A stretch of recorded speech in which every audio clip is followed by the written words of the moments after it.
ایسے لوگ ہمیشہ اس عذاب میں مبتلا رہیں گے، اور یہ بوجھ قیامت کے روز ان کے لیے برا ہوگا،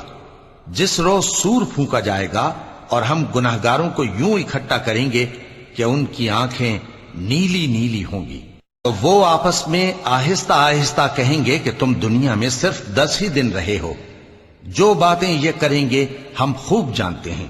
اس وقت ان میں سب سے اچھی راہ والا یعنی عاقل و ہوش مند کہے گا کہ نہیں، بلکہ صرف ایک ہی روز ٹھہرے ہو۔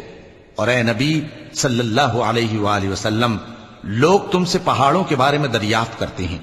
کہہ دو کہ میرا رب ان کو راکھ بنا کر بکھیر دے گا، پھر زمین کو ہموار میدان کر چھوڑے گا جس میں تم کوئی نشیب و فراز نہ دیکھو گے۔ اس روز لوگ پکارنے والے کے پیچھے چلیں گے اور اس کی پیروی سے انحراف نہ کر سکیں گے، اور رحمان کے سامنے آوازیں پست ہو جائیں گی، تو تم ایک ہلکی آواز کے سوا کوئی آواز نہ سنو گے۔ اس روز کسی کی سفارش کچھ فائدہ نہ دے گی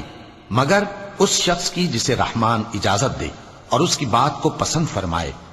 جو کچھ ان کے آگے ہے اور جو کچھ ان کے پیچھے ہے وہ اس کو جانتا ہے، اور وہ اپنے علم سے اللہ کے علم کا احاطہ نہیں کر سکتے۔